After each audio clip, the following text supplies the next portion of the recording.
자, 그러면 거기 1번 한번 봅시다, 우리. 자, 조건과 기한이죠. 조건과 기한의 설명중 옳은 거예요, 틀린 거예요? 옳은 것. 잠깐요.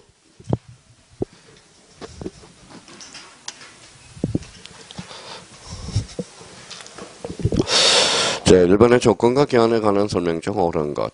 1번은 뭐예요? 동산의 소유권 유보부 매매에서 소유권 유보터 계약을 한 경우. 이게 뭐예요? 이게 할부 매매잖아요. 우리 할부 매매. 우리가 뭐 돈 낼 때까지 뭐예요? 돈 다 내야 자기 걸로 돌아가는 거죠. 그러면 해제 조건부가 아니라 뭐예요? 정지 조건부죠. 그래서 1번은 X가 되는 겁니다. 자, 그러면 조건과 관련돼서 대표적으로 이제 뭐 조건 그럼 뭐가 있어요? 정지 조건 뭐가 있어요? 해제 조건이죠. 그러면 정조건은 발생의 소멸이에요. 발생, 해제 조건은 소멸이죠. 그럼 조건과 기한은 어때요? 자, 성립 요건이 효력 요건이에요. 효력 요건. 효력 요건 중에서도 뭐예요? 특별 효력 요건. 그 정도면 돼요. 여기 앉아있는 사람 뭐 5개 이상이다 그러면 시험장 가서 몇 점 나와요? 한 80점 나와요. 요 정도. 요 파트. 근데 이게 이제 한꺼번에 이제 전 범위가 들어갔을 때 이제 뭐예요? 자기가 생각해낼 수 있는 힘. 이게 바로 뭐예요? 80점이 넘을 수 있겠죠. 자, 이번에 이제 그러면 기한입니다. 기한은 채무자의 이익을 것으로 간주되나 채무자의 기한의 이익은 포기할 수 없다. 두 군데가 틀렸죠. 어떻게 건져야 돼? 기한의 이익은 누구 거예요? 채무자의 이익으로 간주되는 게 아니라 뭐예요? 추정된다. 그래서 간주 여기가 틀렸고요. 채무자는 기한의 이익을 포기할 수 있어요, 없어요? 있어요. 그래서 뭐예요? 월요일날 뭐예요? 담보대출이 아니라 신용대출을 받는데 이자를 안 내면 뭐예요? 계약이익 상실이 된다네요. 그래서 월요일날 뭐예요? 답변만 뭐예요? yes 60번 했습니다. 전화로. 그러니까 뭐 돈을 구워주더라고요. 그러니까 결론은 뭐예요? 이자를 잘 내야 된다는 거죠. 이자를 안 내면 뭐예요? 기한 이익 상실이 되는 거죠. 그러면 이번은 그러면 두 군데가 틀렸다는 걸 딱 확인해 주세요. 어디에 틀렸죠? 채무자의 이익을 위한 것으로 추정되는 거지 간주되는 게 아니고 채무자는 기한 이익을 포기할 수 있어 없어요? 있다. 그래서 2번도 결론 X가 되죠. 자, 3번의 조건부 권리는 적극적 권리죠. 조건의 성취 여부가 미정한 동안에 일반 규정에서 담자 동그라미 쳐놔봐요. 그러면 거기 담보에다 동그라미 쳐놓고 그러면 요 지문에 대해서 끝에다 이렇게 써놔요. 처상보담 이렇게 해서 여기 이제 처분할 수 있고 상속, 보전, 담보죠. 그래서 처상보담 딱 기억해 두셔야 돼요. 그럼 결론적으로 그러면 3번은 그러면 정답이네요. 옳은 거 골라오라 그랬으니까. 4번은 조건부 법률행위에 있어서 조건의 내용 자체가 불법이어서 무효인 경우 거기까지 잘라봐요. 자, 조건만을 분리하여 무효로 할 수 있다. 그래요? X죠. 조건이 아니라 전부를 무효로 하죠. 그러면 4번은 결론적으로 뭐예요? X. 자, 5번 지문에 대해서 조건의 성취로 불이익을 받은 자가 신의 성실에 반하여 거기가 포인트죠. 반하여 조건의 성취를 방해할 때 잘라봐요. 그럼 방해했으니까 어때? 성취된 것으로 본다. 이렇게 나와야 되겠죠. 조건은 성취되지 아니한 것으로 본다. 어때? X. 그러면 결론적으로 정답은 몇 번이다? 3번. 자, 조건과 기한과 관련돼서는 늘 우리가 지문이든 어떻든 나오니까 저 5개 지문을 잘 꾸려나가야 됩니다. 그래서 문제 1번의 정답은 3번이 되고요. 자, 조건 및 기한에 관한 설명 중 틀린 것. 정지 조건과 불확정 기한은 어사표시의 해석을 통해서 구별할 수 있어요, 없어요? 있죠. 그럼 결론적으로 어사표시 해석에서 조건이냐, 불확정 기한이냐를 우리가 명쾌하게 구별할 수 있고요. 근데 여기에 대해서 이제 여기 한번 봅시다. 한번 읽어볼래? 뭐라고 써놨어요? 사망. 기한이 조건이 기한이죠. 기한 중에서도 불확정 기한. 그렇게 의미를 잡아두고 그러면 1번은 그러면 결론 5가 되는 거네. 자, 기한은 채무자에 의한 것으로 추정된다. 맞아요, 틀려요? 맞죠. 채무자가 담보 제공의 의무를 행하지 아니할 때 기한의 이익은 주장하지 못한다. 기한 이익 상실이 되는 거죠. 자, 담보 제공 거기에다 포인트 잡고요. 자, 취소 해제는 그러면 여기에서 이제 봐봐요. 그러면 4번 지문과 관련돼서 자, 그러면 조건을 포인트로 잡아봐요. 그러면 조건을 붙일 수 없는 것 뭐가 있어요? 그 옆에다 써놔봐요. 단, 어신. 자, 단독행위, 어음행위, 신분행위에 대해서는 조건과 친하지 않죠. 그래서 요 4번 지문에 대해서 조건을 붙일 수 없는 것. 단이 뭐라고요? 단독행위, 어음행위, 신분행위죠. 자, 그러면 다시 읽어봐요. 그렇죠. 단독행위. 이렇게 읽어야죠. 취소 해제는 뭐예요? 상대방? 있는 단독행위죠. 그럼 단독행위는 조건을 붙일 수 없다. 이렇게 읽어나가야 된다는 겁니다. 근데 여기에서 이제 호시탐탐 노리고 있는 게 있어요. 자, 그러면 유정이라고 한번 써봐요. 유정은 단독행위죠. 좋아요, 안 좋아요? 좋아요. 왜 좋아요? 공짜니까. 그렇죠. 유정은 단독행위라도 조건을 붙일 수 있다, 없다? 있다. 저거 조심해야 돼요. 그 다음에 또 하나, 유정과 관련돼서 채무면제. 좋아요, 안 좋아요? 좋아요. 왜 좋아요? 면제되니까 이익을 받죠. 그러면 자, 유정과 채무면제는 뭐예요? 좋죠. 그러니까 단독행위라도 조건과 기한을 붙일 수 있다. 이렇게 이제 잡아야 돼요. 항상 그러면 4번과 관련돼서 이 4번을 우리가 조심해 놓으셔야 된다는 겁니다. 자, 그러면 이제 5번 한번 읽어봐요. 5번은 키워드가 어디예요? 기한이죠. 기한을 동그라미 쳐놔죠. 기한의 둘의 효과는 여기에서 중심키는 뭐예요? 기한이가 되는 거야. 기한. 그러니까 항상 그러면 기한은 절대 뭐가 없어요. 서거표가 없어요. 그러면 원칙적으로 서거표가 있다. 어때? X. 그럼 정답은 5번.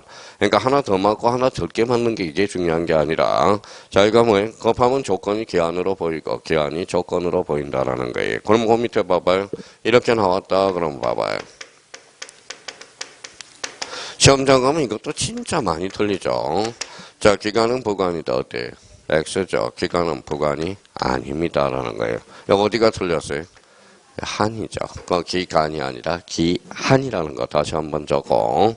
그러면 기간은 시기부와 종기부의 인터벌, 텀이 바로 기간이라는 겁니다.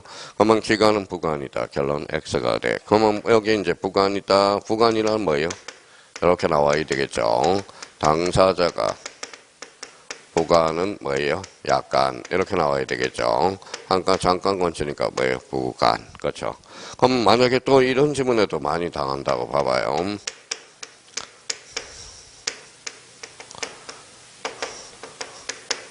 어때요? 법정 조건은 조건이다. 어때요?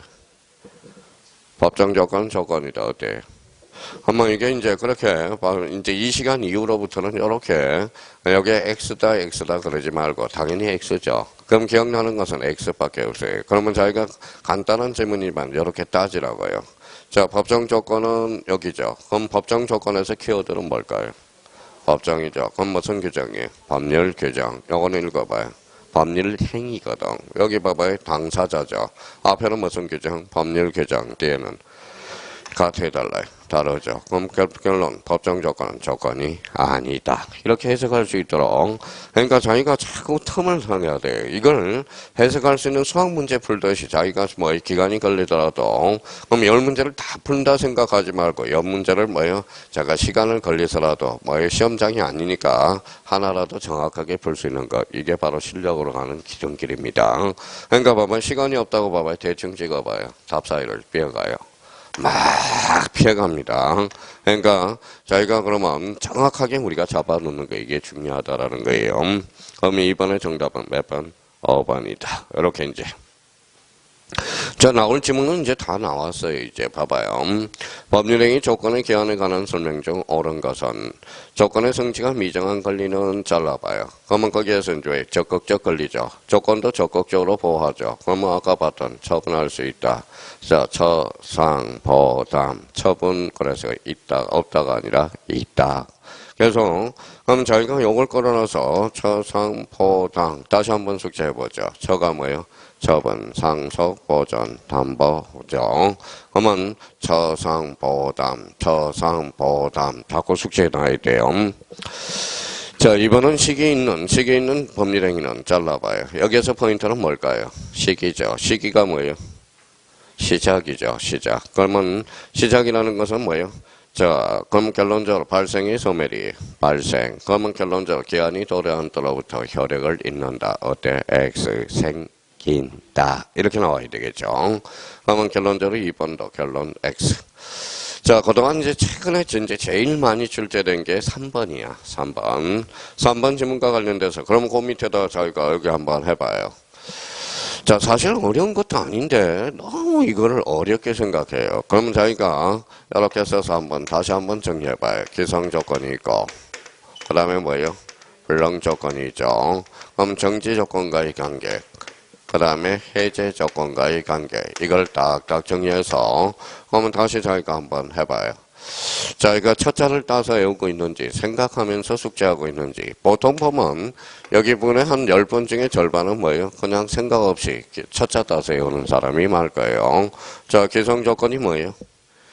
이미 기자죠. 이미 조건이 성취된 거. 그러니까 이미 조건이 성취됐으니까 그거 자체로 플러스죠. 불능 조건은 마이너스. 정지 조건은 발생이니까 플러스. 해제 조건은 마이너스. 그쵸? 한번 봐봐요. 플러스 곱하기 플러스 곱하기 마이너스. 그쵸? 마이너스 곱하기 플러스는 마이너스 곱하기 마이너스는 플러스. 그러면 결론적으로 유효, 조건 없는 법리행위가 되고요. 영어는 그냥 무효죠.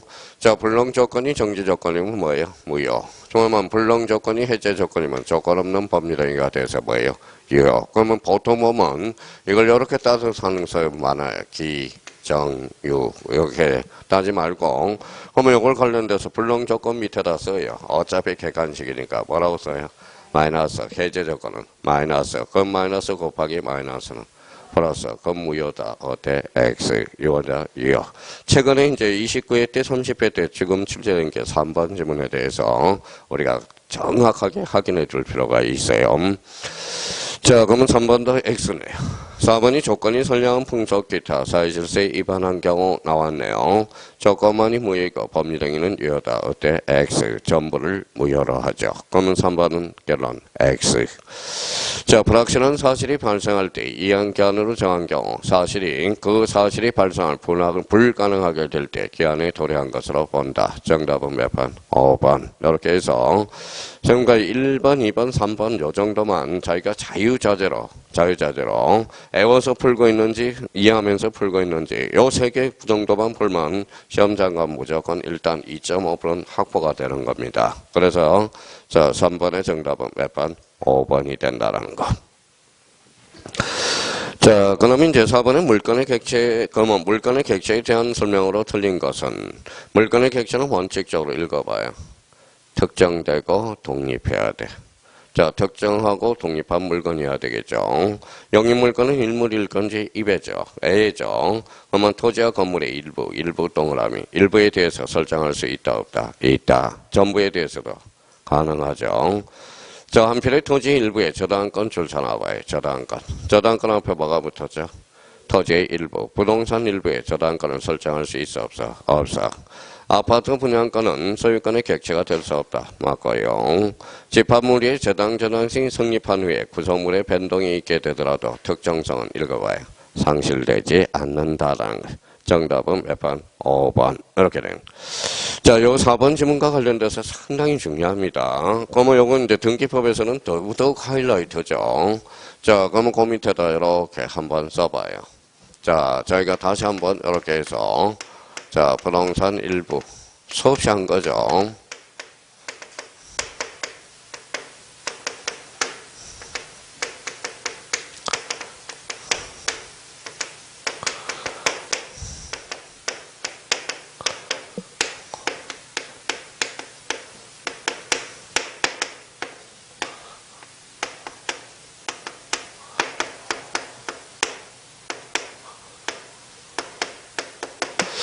자, 여기 이제 저희가 한번 빈칸을 채워봐요.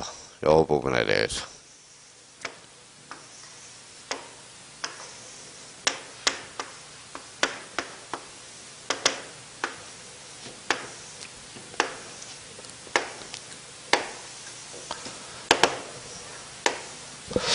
자, 그러면 영입권능, 처분권능, 소유권 보전 이렇게 나와 있네요. 저희가 그러면 되는가 안 되는 거 OX 다 쳐봐요.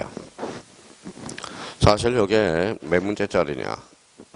등기 민법까지 한다면 뭐예요? 최소한 3문제 이상은 나오는 부분입니다.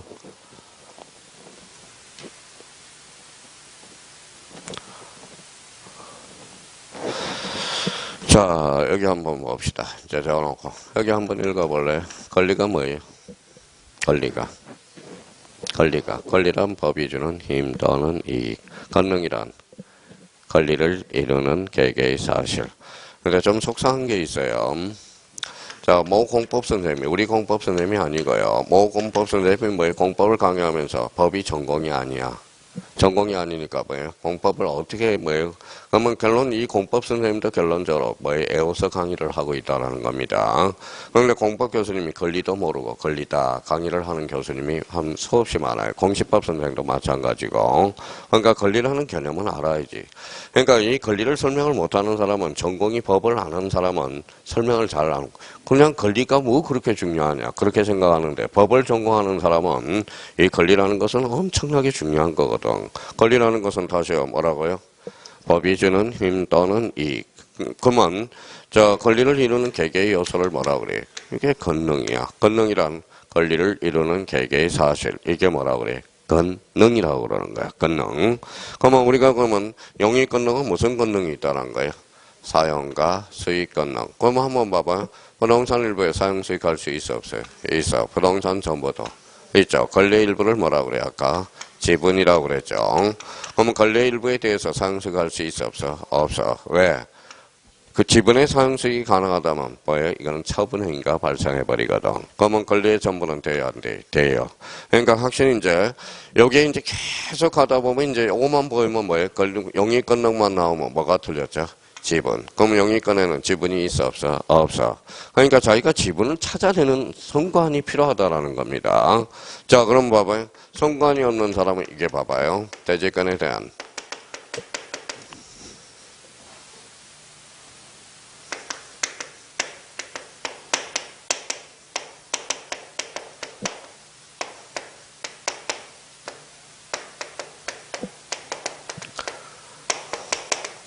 지금 이제 한 뭐 평균 보니까 뭐예요? 기준을 해서 한 7개 맞은 사람 선관들이 다 있는 거예요. 5개 이상 맞은 사람은 봐봐요. 여기에서 증신키는 뭐예요? 전세권이죠. 요 대지권에 대해서는 또 여기 봐봐요. 요 밑에 뭐가 깔려 있어요? 지분. 그러면 지분에 대해서 전세권 설정이 가능하다. 어때? X. 요 밑에서 뭘 찾아내는 게 중요한 거예요? 지분을 찾아내는 게 중요하다라는 겁니다. 지분. 자, 그래서 이거는 결론적으로 X고요. 그러면 여기 봐봐요. 영의권능은 전부에서도 설정이 가능하고 일부에서도 설정이 가능해 불가능해? 가능. 이 소리는 결론. 여기 봐요. 합병 가능. 이 소리야. 합병이 가능. 그럼 봐봐요. 그러면 자, 그러면 합병이 가능하다. 지금은 영의권능은 전부에도 설정이 가능하고 일부에도 설정이 가능하기 때문에 자, 그러면 봐봐요. 소유자가 같아야 달라요. 같죠. 그러면 전세권이 설정되어 있고 설정되지 않았어요. 소유자 동일하죠. 합병할 수 있어 없어요? 있어요. 왜? 전부. 그렇죠. 전부죠. 부동산 전부죠. 합치니까 뭐예요? 부동산 일부. 부동산 일부에 영의권을 설정할 수 있어 없어요? 있어. 그럼 결론적으로 영익물권끼리는 합병 가능 불가능? 가능. 이렇게 돼요. 자, 그러면 요역지주입니다. 요역지 지역권이에요. 요역지 지역권은 전부의 일부예요. 전부죠. 그러면 전세권과 영역지 지역권은 합병할 수 있어 없어? 없어. 이유는 영역지는 반드시 전부이기 때문에. 성역지는 될까요 안 될까요? 되죠. 전부도 설정이 가능하고 일부도 설정이 가능하거든. 그러니까 이게 자기가 이게 이 도표 자체가 뭐 민법 등기법에서도 항상 중요하다고 기억을 해 두셔야 돼요. 그러면 여기 이제 그 다음 단계가 뭐죠? 자문권능. 부동산 일부에 돼야 안 돼요? 안 되죠. 전부는 되죠. 지분 되고 되죠. 자, 그러면 여기까지가 이제 민법이시고 여기는 등기법이라고 생각해 봅시다. 보전은 처음이죠. 각권을 최초로 개설하니까 일부 개설할 수 있어 없어요? 전부는 되죠. 일부는 안 되고 전부는 된다. 그러니까 이게 포인트예요. 그러면 여기에 대해서 일부에 대해서는 영의권능은 그러면 일부에 대해서 설정할 수 있어 없어요? 있어. 뭘 첨부해? 도면. 그렇죠. 이게 아무것도 아닌 것 같지만 이게 머릿속에 완전히 집어넣고 있어야 돼요. 자, 근데 이제 영의권능을 모르니까 영의권능이 뭐가 있어요? 읽어봐요. 우리가 뭐 지상권, 지역권, 전세권, 임차권, 구분 지상권. 자, 처분 권능은 대표적으로 자주 출제되는 게 뭐가 있죠? 소유권, 건저당, 저당권, 가압류, 가처분, 가등기. 엄청나게 쏟아져 들어간다고. 그러니까 이 부분에 대해서 다시 한번 확인해 두셔야 돼요. 자, 그러면 문제 4번과 관련돼서 물건의 객체. 요거에 대해서 특히 이제 5번 지문, 이런 것들 많이 헷갈리고, 특히 3번 지문에 대해서도 자주 출제되고 있으니까 대비를 단단히 해 주셔야 된다고.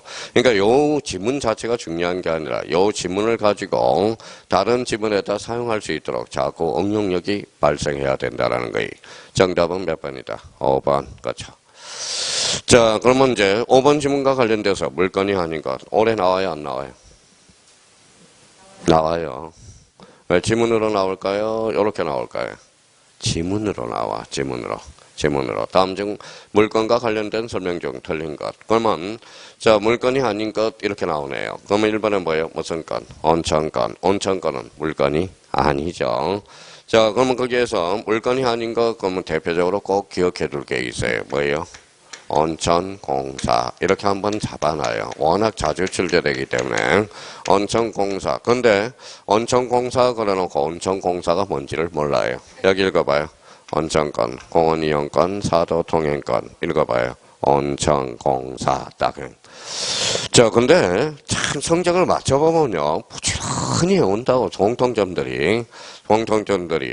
그러니까 자기가 물건이 아닌 거 그러면 온천공사 세 개는 기본적으로 잡아야 돼요. 그러면 온천권 읽어봐요. 공원이용권, 사도통행권. 그러면 벌써 이제 단답식으로 나오면 물건이 아닌 걸 써라 그러면 만약에 자기가 주관식으로 생각해서 온천공사 이렇게 들어가야 돼요. 다시요. 온천권, 공원이용권, 사도통행권. 자, 정답은 몇 번? 1번이 되죠. 자, 강원권은 이제 등록이라고 써놓을까요? 강원권도 물건이죠. 어권도 마찬가지입니다. 자, 구분지상권 물건이죠. 자, 분묘기재권은 간섭법상의 물건이죠. 그렇게 정리해놓고 그러니까 강원권으로 끝내서는 안 돼요. 강원권은 어때요? 강원권은 뭘로 연결이 되죠? 바로 혼동 써놔요. 거리표를 붙여서 혼동. 자, 혼동입니다. 혼동과 관련돼서 다음 중 혼동과 관련돼서 혼동으로 인해서 소멸하지 않는 것 대표적으로 두 개를 꼭 외워놔야 돼. 무슨 건이 있어요? 점유권과 강화권. 그렇게 해서 그러니까 답을 구하기 위한 실력이 절대 안 늘어요. 그러니까 요걸 배경 지식을 깔아놓으라고. 그러면 우리가 다음 중 이런 것 중에서 뭐예요? 혼동으로 소멸하지 않는 권리로 바르게 묶인 것. 그러면 점유권과 뭐예요? 강화권. 점유권하고 강화권은 대표적으로 혼동으로 소멸하지 않습니다. 어권. 자, 그 다음에 분묘기지권. 그 다음에 구분지상권. 그 다음에 분묘기지권. 그럼 분묘기지권은 간섭법상의 물건이죠. 그럼 분묘기지권은 등기 능력이 있어 없어? 없어. 거기까지 딱 자기가 생각해서 문제를 풀었다면 퍼펙트한 문장이 된다는 겁니다. 그래서 분묘기지권 기억해 두시고요. 정답은 몇 번이다? 1번. 이렇게 돼. 자, 6번 보니까, 6번도 지금 뭐 답안지 보니까 틀린 사람이 한 몇 분 계시더라고요. 아직 186조와 7조를 아직 못 잡았다. 이건 말이 안 되는 소리예요. 자, 그러면 이제 한번 보죠. 자, 그러니까 요 정도 틀이 잡혀 있어야 돼. 자, 요 문제가 나왔다. 그러면 봐봐요.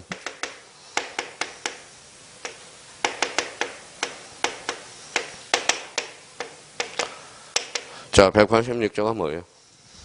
법률행위죠. 법률행위. 법률행위 물건 변동은 뭐 해라? 등기하라. 법률행위죠. 187조는 뭐예요? 법률 규정이죠. 자, 법률 규정의 물건 변동은 뭐 읽어봐요.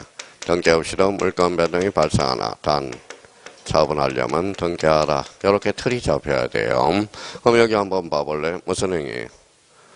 법률행위. 법률행위가 뭐라고 그랬어요? 또 까먹었다. 자, 의사표시를 필수 불가결로 하는 법률 요건. 그러면 여기에서 186조, 180 기준은 당사자 의사표시가 있으면 몇 조? 186조. 없으면 187조. 그러면 187조의 논점은 뭐라고 그랬어요? 물건 변동 시점이 중요하죠. 봐봐요. 등기 없이도 물건 변동이 발생하잖아요. 단 처분하려면 뭐하라? 등기하라. 이런 논리가 성립이 되거든. 자, 그러면 요 관계에서 봐봐요. 얼마나 이제 막 요 시간에는 막 졸려요. 솔직한 말로. 막 졸리기도 해요. 막 졸리고, 그렇죠. 자, 실수한다고. 봐봐요.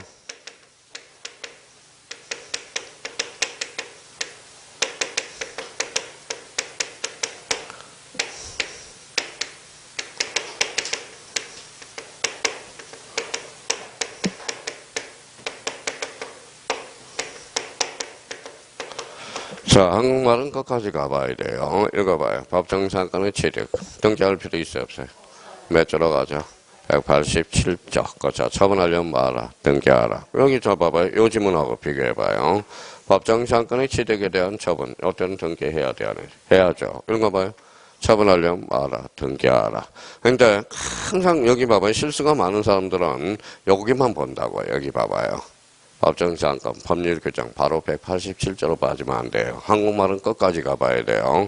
영어는 뭐를 물어봤죠? 취득. 영어는 뭘 물어봤어요? 처분. 요걸 실수하지 말아야 된다는 겁니다.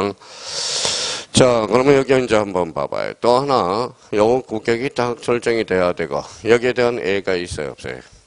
있어요. 187조의 유일한 예정. 무슨 취득? 점유 취득시효. 그래서 우리 점유 취득시효. 자, 점유 취득시효는 취득하려면 말아. 등기하라. 그래서 자, 요 문제를 풀 때 항상 6번을 풀 때 이렇게 딱 틀이 잡혀야 돼요. 186조, 즉 법률행위 의한 물권 변동 등기. 법률 규정에 의한 물권 변동은 등기 없이도 물권 변동이 발생하나 단 처분하려면 말아. 등기하라. 무슨 취득시효? 점유 취득시효. 187조 유일한 무슨 장? 예외 조항. 그래서 이렇게 잡아놔서 이제 분석하러 가보죠. 자, 부동산 물건을 등기 없이 줄쳐놓고요. 취득할 수 있는 경우가 아닌 것은 자, 신축 건물의 소유권의 취득 몇 조? 187조. 그죠. 분묘기지권의 뭐라고 그랬어요? 취득 187조. 상속의한 소유권의 취득 187조. 법정장권의 취득 몇 조? 187조. 그죠. 점유취득시에 의한 지역권의 취득 뭐예요? 187조의 유일한 예정. 취득하려면 알아. 등기하라. 그러면 등기 없이 취득할 수 있는 경우가 아닌 것. 정답은 5번. 이렇게 걸어갈 수 있도록. 그럼 봐봐요. 그러면 작년에 그러면 안 나왔느냐? 6조와 7조의 관계. 봐봐요. 나왔어요. 봐봐요. 다음 중 봐봐요. 다음 중 틀린 것을 골라라 갑니다. 이게 작년 2.5점짜리.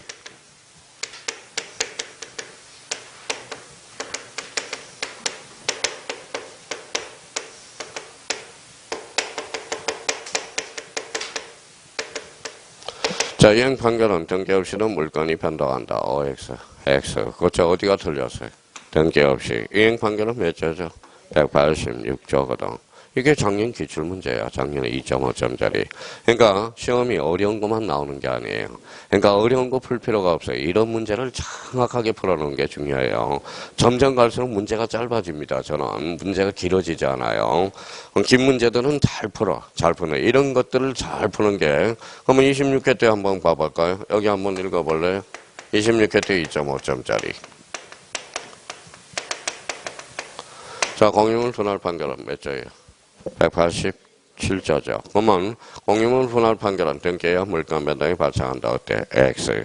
이게 지금 자꾸 파트별로 가서 지문대로 뭐에 계속 나오고 있다라는 겁니다.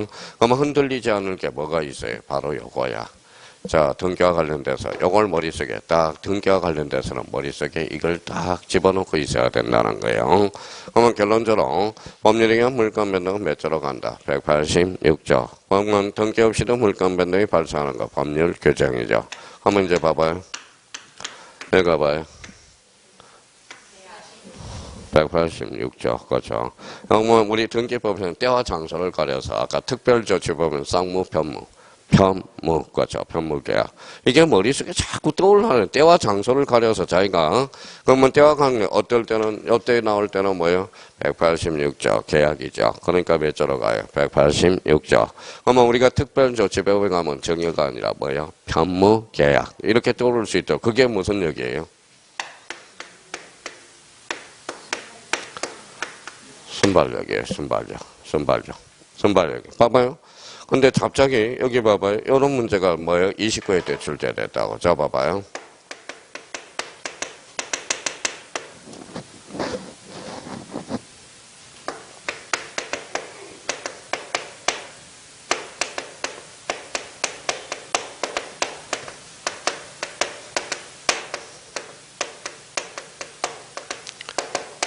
이게 29에 돼 있죠, 뭐, 점자리. 간접점자는 타지 점유자다, OX. 바우도 있고, X도 있고, 봐봐요. OX예요. 또 여쭤보면 또 그래요. X예요, 왜? OX예요. 자, 그럼 봐봐요. 자, 갑자기 5개 질문에서 딱 가서 봐봐요. 마음이 급해서 그래요. 마음이 급해서. 마음이 급하면 뭐예요? 갑자기 아는 것도 모르게 느껴진다고. 봐봐요. 우리 그러면 그러면 어떻게 해야 돼? 평상시 단련을 해야죠. 그럼 봐봐요. 애가 1억을 뭐예요? 1억에 대해서 전세권을 설정해 놨다. 그럼 한번 연습해 볼까요? 이 사람은 전세권자, 전세권 설정자 읽어봐요. 직접점이자 간접점이자. 그러면 간접점이 이 사람이 직접점이자죠. 그러면 이 사람 세입자예요, 주인이에요? 세입자. 여기는 주인. 그러면 이 사람 직접점이자죠. 이 사람 소유의사가 있어 없어? 없어. 타주점이자죠. 그러면 이 사람은 무슨 점이자죠? 간접점이자. 그럼 다시 읽어볼게요. 간접점이란 타주점이자다. X. 그렇죠. 그러니까 이게 몰라서 틀리는 게 아니라 사실 여기 앉아 있는 사람은 몰라서 틀린 것은 아니라는 겁니다. 그 자체로 자꾸 지문이 자꾸 꼬이기 때문에 그래. 마음이 급해서. 그래서 다시 한번 그러면 요 186조 등기 기능과 관련돼서 여기 머릿속에 흔들리지 말고 시험장 가서는 빨리 나타나야 된다라는 거. 그러면 자 6번의 정답은 몇 번이다? 5번. 이렇게 잘라놔야 됩니다. 자, 그러면 7번과 관련돼서 7번 또 나와요, 안 나와요? 나와요. 그러면 선생님 똑같이 나오느냐? 똑같이는 안 나오겠죠. 근데 봐봐요. 물권적 청구권 줄잖아 봐요. 근데 물권적 청구권을 가지는 자, 여기 아니라 그 앞에 읽어봐요. 본건에 대한 물권적 청구권이야. 본건에 관한 물권적 청구권. 자, 그럼 한번 여쭤볼게요.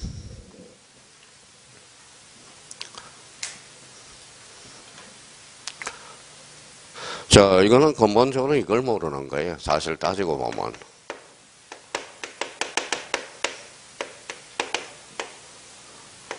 뭐라고 써놨죠? 물건의 종류. 몇 종류? 8종류죠. 각계 전투로 가면 8종류입니다. 그러면 크게는 몇 개로 나눠죠? 2개. 그렇죠.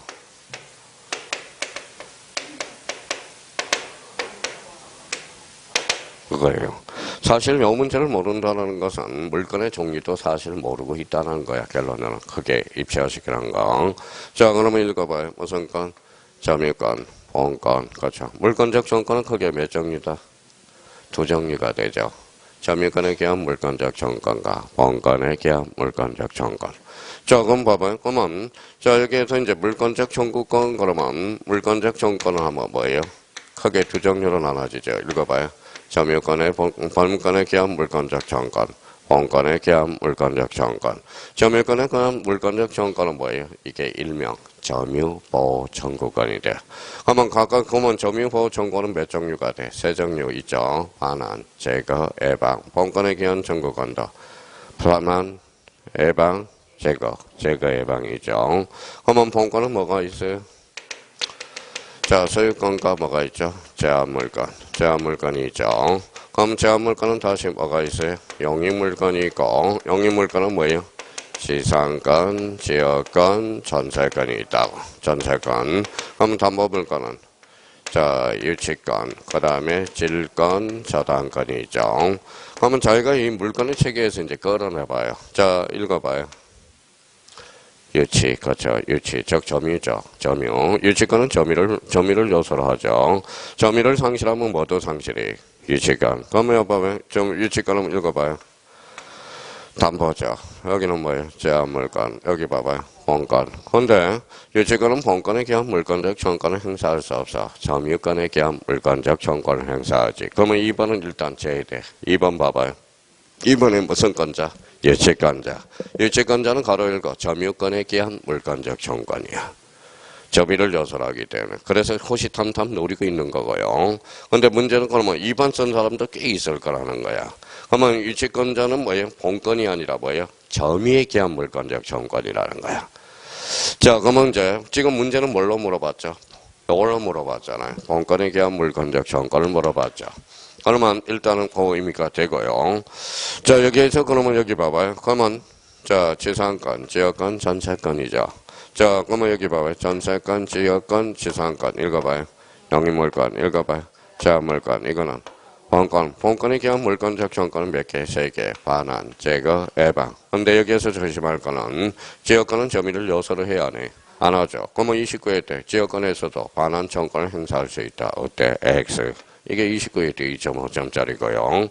그러니까 요 관계 속에서 이제 찾아내는 겁니다. 자, 여기에서 또 출제된 거 봐봐요. 저 다음 건 볼까요?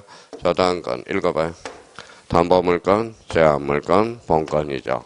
그러면 저 다음 건도 자, 본건에 기한 물권적 정권은 몇 종류? 3종류. 반환, 제거, 예방. 저 다음 건 점유를 요소로 해야 하네. 안 하죠. 그러면 점유권에 기한 물권적 정권은 반환 정권을 행사할 수 있어 없어? 없어. 반환 안 되겠죠. 한번 봐봐요. 그러면 자, 과거에 22회 때 문제 한번 볼래요?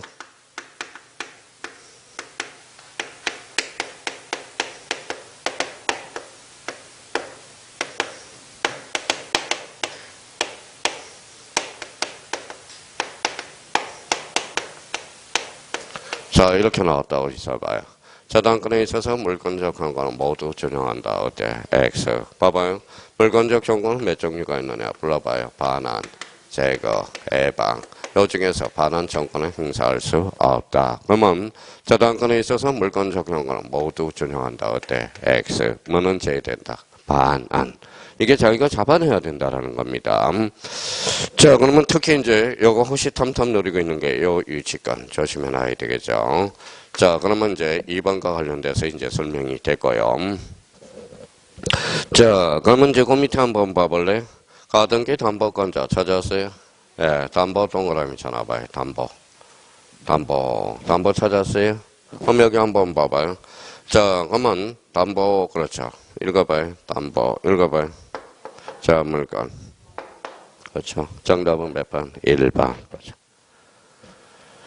자, 그러면, 여기는 그러면 1번에 그 아주 간단한 글씨지만 거기에서 키워드는 담보라고, 담보를 잡아냈어야 돼요. 그러면 나머지에 대해서는 중요하죠. 그럼 3번 봐봐요. 3번 뭐라고 써놨죠? 계약명의 신탁. 그러면 거기 밑에, 자, 그러면 우측에 가니까 여백이 있어요, 없어요? 있어요. 그러면 3번에 대해서 자기가 뭐예요? 그러면 이걸 모른다라는 것은 자기가 명의신탁의 체계를 못 잡고 있다라는 거야.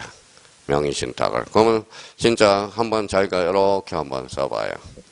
자, 그 옆에 여백이 있죠. 우측에 있잖아요. 몇 페이지? 2페이지. 그 여백 많잖아, 거기 밑에. 자기가 그러면 반성의 기회를 잡아봐요.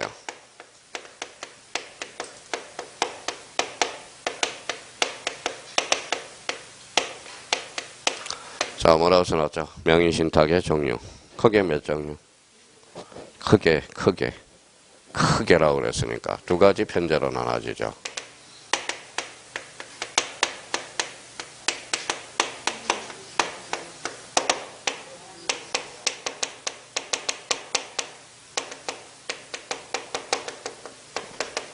지금 이렇게 체계가 안 잡힌 거야.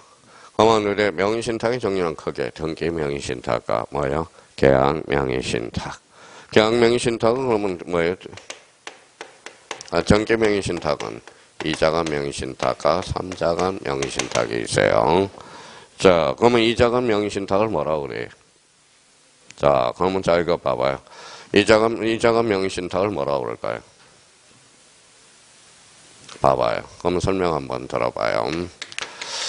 A가 B한테 지배한 죄가 있어요. 자, 그래서 A가 뭐의 신탁자예요. 이 사람은 수탁자, 등기를 명의를 해줬어요. 그러면 여기에 몇 사람이에요? 두 사람이죠. 그래서 등기 명의 신탁이라고 그러는 거야. 그러면 A가 B한테 뭐 해줬어요? 명의를 이전해줬죠. 그래서 이걸 뭐예요? 뭐라고 써놨어요? 이전행 명의 신탁이야. 지금 명의신탁이 중요한 게 아니라 명의신탁의 종류부터 우리가 잡고 들어가라고 정확하게요. 자, 그러면 이번에는 뭐예요? 3자간 명의신탁을 다른 말로 뭐라고 할까요? 그렇죠. 중간생략형이라고 그러는 거야. 중간생략형 명의신탁이라고 그래요. 자, 계약명의신탁을 뭐라고 할까요? 이명명의신탁이야. 이명명의신탁. 그러면 명의신탁은 한 문제에 우리가 꼭 출제되는 게 있어요. 자, 한 문제가 아니라 두 문제 확정이 돼 있죠. 봐봐요. 계약형 명의신탁하고 읽어봐요. 중간생략형 명의신탁하고 뭐예요? 계약명의신탁. 계약명의신탁. 그러면 자기가 지금 봐봐요. 자기가 그러면 명의신탁을 이렇게 해서 명의신탁의 종류는 거기에 이렇게. 자, 등기 명의신탁과 계약형 명의신탁. 등기 명의신탁은 이자가 명의신탁과 삼자가 명의신탁이 있다. 이자가 명의신탁을 뭐예요? 이자는 명의신탁. 그러면 삼자가 명의신탁을 뭐예요? 중간 생략형 명의신탁이야. 자, 그러면 이제 한번 볼까요? 자, 이전형 명의신탁은 이제 쓸 필요 없이요. 봐봐요. 아까도 이제 값이 어라테 뭐예요? 값이 각 건물을 어라테 뭐예요? 등기를 쳐줬어. 등기. 요 사람 신탁자의 수탁자의 신탁자. 요 사람은 세탁자. 몇 사람? 두 사람. 그래서 이자가 명의신탁이고 값이 어라테 명의를 이전해줬어. 그러면 요 사람은 신탁자죠. 요 사람은 수탁자가 되는 거예요. 요 사람은 그러면 소유여사 있어 없어? 없어. 그래서 우리 그러면 수탁자는 그러면 자주 타주. 자주. 그래서 이거는 워낙 자주 들대면 수탁. 자, 수타라고요. 수타. 그죠. 뭐라고? 수타. 그죠. 명타, 수타, 여기죠. 자, 그러면 여기 봐봐요. 그러면 어리 제3자 병한테 넘겼어요. 그러면 제3자는 선악불문하고 어때요? 소유권을 취득하죠. 그러면 명의신탁은 선의도 취득하고 악의도 취득한다라는 거야. 그러니까 너무 급해요. 그러면 요거는 크게 문제될 건 없고. 근데 이제 사례 문제가 나올 때 이게 중간 생략형 명의신탁하고 계약 명의신탁. 이게 이제 헷갈리기 시작해요. 그럼 중간 생략형 명의신탁 볼까요? 자, 얘가 건물이 하나가 있어요. 비어테. 요 사람은 매도인이 매수인이에요. 매도인. 요 사람은. 그러면 요 매수인이 뭐라고? 형부라고 생각해 봅시다. 형부. 형부가 뭐예요? 매도인한테 부탁하죠. 이쁜 처제 앞에. 그럼 처제 앞으로 등기 좀 해주면 안 되겠습니까? 그랬더니 매도인이 오케이. 그래서 등기를 이쪽으로 쳐주네요. 그럼 여기에 대해서 계약은 누가 한 거예요? A하고 B 했죠. 등기는 누가 되죠? C한테 해줬죠. 그러면 요 사람은 신탁자예요? 수탁자예요? 자, 요 사람은 신탁자가 되잖아. 신탁자. 요 사람은 수탁자가 되죠. 몇 사람이? 세 사람. 그래서 하나, 둘, 셋. 읽어봐요. 삼자간 명의신탁. 그러면 원래는 우리나라 등기는 여기에 갔다가 여기에 들어와야죠. 근데 B가 다이렉트로 이렇게 등기해줘자. 빠져서 안 봐요. 빠져서. 그래서 이걸 뭐라고 그래? 중간 생략형 명의신탁이라. 조심해야 돼요. 근데 이제 여기 이제 급하게 하다 보면 이게 중간 생략형 명의신탁인가? 그러면 계약 명의신탁인가? 이게 헷갈리기 시작하죠. 그러면 기준은 읽어봐요. 매수인이 신탁자일 때, 같을 때 이거는 뭐예요? 읽어봐요. 중간 생략형 명의신탁이야. 이걸 다시 한번 잡아둘 필요가 있고요. 그러면 여기에서 봐봐요. 그러면 처제는 어때요? 처제가 제3자한테 팔았어. 그럼 제3자는 선악불문하고 뭐예요? 소유권을 취득하게 되죠. 그럼 봐봐요. 명의신탁 약정은 무효야, 유효야? 무효죠. 무효라는 거야. 그러면 그 등기도 뭐가 되는 거죠? 무효가 되죠. 그럼 소유권을 누가 끊으러 와요? 이렇게. 그렇죠. 이게 바로 무슨 신탁? 중간 생략형 명의신탁이야. 자, 이번엔 계약 명의신탁, 즉 임형 명의신탁이죠. 그러면 여기 한번 봐봐요. 갑이 어라테. 자, 여기 이제 한번 봅시다. 요 사람이 뭘까요? 자, 요 사람이 명의대여자라고 생각해봐요. 근데 한마디로 뭐 읽어봐요? 노숙자라고 생각해봐요. 노숙자. 그러면 요 사람이 뭐예요? 병이에요. 병이 뭘까요? 복부인이라고 생각해봐요. 복부인. 가장 적절한 사례예요. 근데 복부인이 전면에 나타나지 않고 노숙자를 상을 이용하는 거야. 그래서 오히려 노숙자들이 요즘 이런 걸 이용해서 많이 나오는데, 코로나를 이용해서 오히려 요 사람은 세금을 안 내고 이 사람이 세금을 실제 요즘 많이 들어가봐요. 기사거리가 많이 나오고 있다라는 겁니다. 나오고 있다라는 거예요. 자, 그러면 요 사람이 복부인이 전면에 나타나지 않았어요. 이 사람을 조정하는 거야. 내가 돈 다 댈 테니까 저 가봐고 가서 계약도 하고 등기도 다 쳐라. 이걸 뭐라 그래? 이명 명의신탁이야. 요 사람은 그러면 신탁자예요, 수탁자예요? 신탁자. 요 사람은 수탁자. 요 사람 불러봐요. 매도인. 요 사람은 매수인. 여기는 매수인과 수탁자가 일치하면 그때는 계약형 명의신탁이라는 거야. 매수인이 신탁자하고 일치할 때는 뭐예요? 중간 생략형 명의신탁이야. 자, 그러면 여기에 대해서 이제 한번 봐봐요. 여기서 중요한 게 하나가 있어요. 봐봐요. 매도인이 복부인이 숨어 있다는 걸 알았어, 몰랐어? 몰랐어요. 그러면 선이라면 이때는 계약 자체가 유효라는 겁니다. 그러면 요 계약이 알았다고 그런다면 악의는 계약 자체가 뭐가 돼요? 무효가 된다는 거 다시 한번 잡아둘 필요가 있어요. 그러면 그 기하로 해서 자, 요 노숙자가 제3자한테 팔아서 제3자는 선악불문하고 소유권을 어떻다 취득한다. 근데 여기에서 그러면 이거 그러면 요 계약 자체가 유효냐 무효냐에 따라서 뭐예요? 유효냐 무효냐에 따라서 여기에 뭐예요? 요 사람은 갑이 선이냐 악이냐에 따라서 달라진다. 선이면 뭐예요? 요, 악이면 요. 그러면 우리 계약명의 신탁에서 아주 중요한 게 또 하나가 있어. 자, 봐봐요. 자, 경매와 관련돼서는 뭘로 취급받는다? 선의의 매도인으로 취급받아서 문제를 풀어야 돼. 그게 안 돼 있으면 이제 끝장인 거야, 끝장. 그래서 요거 2.5, 요게 2.5야. 그래서 명의신탁은 몇 점이다? 5점이 출제되고 있다라는 거. 그러면 거기 이제 2번 봐봐요. 무슨 명의신탁이죠? 계약 명의신탁이네. 계약 명의신탁일 때는, 자, 그러면 여기 봐봐요. 계약 명의신탁이죠. 계약 명의신탁이라면 어때는 본건의 계약 물권자, 총권자가 될 수가 없죠. 선이냐 악이냐에 따라서 달라지는 거니까. 만약에 봐봐요. 그러면 선이라면 계약 자체가 유효하죠. 그렇죠? 유효하죠. 근데 거기는 신탁자. 그럼 뭐라고 써놨는지 봐봐요. 계약명의 신탁에서 뭐라는 거죠? 신탁자죠. 그럼 악일 때는 선일 때는 저 사람이 소유권을 취득하죠. 그때는 본건의 계약 물권적 총권도 될 수 있어. 악이라면 그때는 될 수가 없거든. 그러면 요거는 선이 악이냐에 따라서 달라진다라는 겁니다. 그러면 결론적으로 4번도 그러면 아니라는 걸 확인할 수가 있네. 자, 반드시 가지는 자를 고르라고 그랬으니까. 그러면 다툼이 있으면 판례의 항까지 들어갔으니까. 그러면 3번은 결론 X가 되고요. 자, 4번은 무허가 건물의 향수인 찾았어요? 예, 등기에서 안 했어요? 안 했죠. 본건의 계에서는 할 수가 없죠. 그러면 결론적으로 4번은 X가 되고요. 자, 부동산 점유 취득 시 완성 후 등기하지 않은 자, 취득 동그라미. 자, 점유 취득 시 금 취득하려면 뭐하라?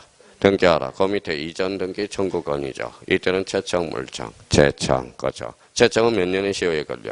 10년, 거죠. 정답은 몇 번이다? 1번. 이렇게 해서 이 문제도 쉽지는 않은 문장이에요.